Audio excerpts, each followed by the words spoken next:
women, I feel like that's kind of like who we are and what we do, right? Exactly. I agree. Change just to change isn't healthy either. Now what do we do, right? It's not a negative thing.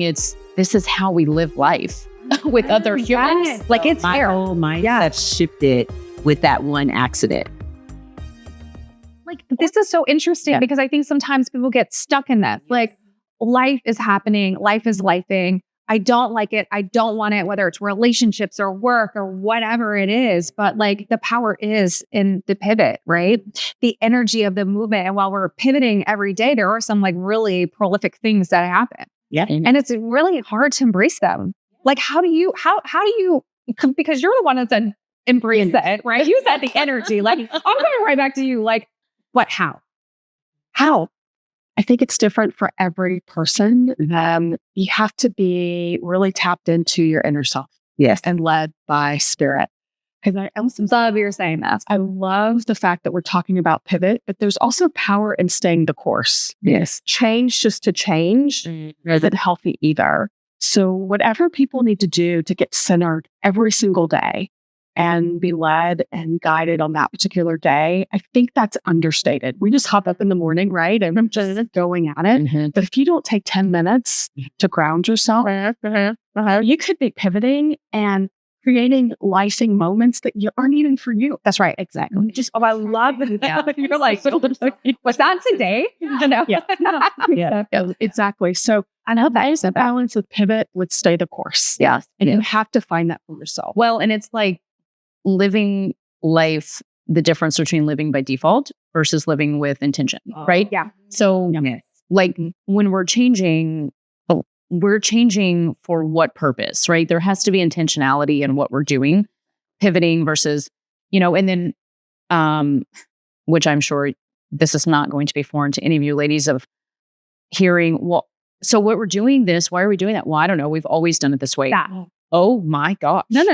Yeah. You know what I mean? Like, cool, but like what purpose is it serving? Yeah. Right. And if it's not serving a purpose anymore, then self-assessment. Why are we spending so much time, energy, a lot of times money into something that it doesn't serve our purpose? Well, because I don't like the change. Yeah. So the idea of the change terrifies people more than staying. I know why we do that. And I'm not going to say become men, but like I become women do this, right? May not be for us. Like it's we're willing to deal with reality, and we don't like to do the self-assessment. that.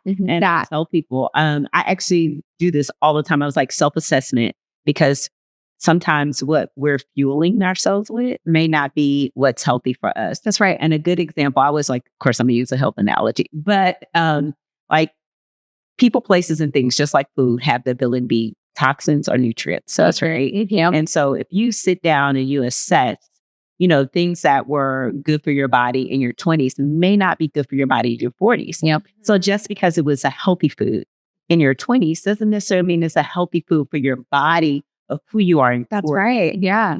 So you have to really self-assess. We were just talking about your daughter. Mm-hmm. She has to feed her body at 17 as an athlete, very different than how we feed our bodies. Right. That's right. So like, what's good for her in her intake may not be necessarily what's good for us in our intake. Right. So a lot of times it's about assessing, like, is this something that's still nourishing for me? Mm-hmm. Or is this something that I necessarily don't need? And this is in every aspect of life. We should talk about food right now, but this is like people. That's right. Places and things. Oh, this is all 100%. Yes. All of those things. All of those things. Nutrients and toxins. Like, really have to what a great animals like walking into that. Animals do it all the time. Yeah. They're the only mammals that still take in milk after a certain age. Right? Yeah. So because animals have identified, like, I no longer need this nutrient. Not that it's not healthy for them anymore. It's just that my body doesn't need this nutrient anymore. I can now feed off of something else.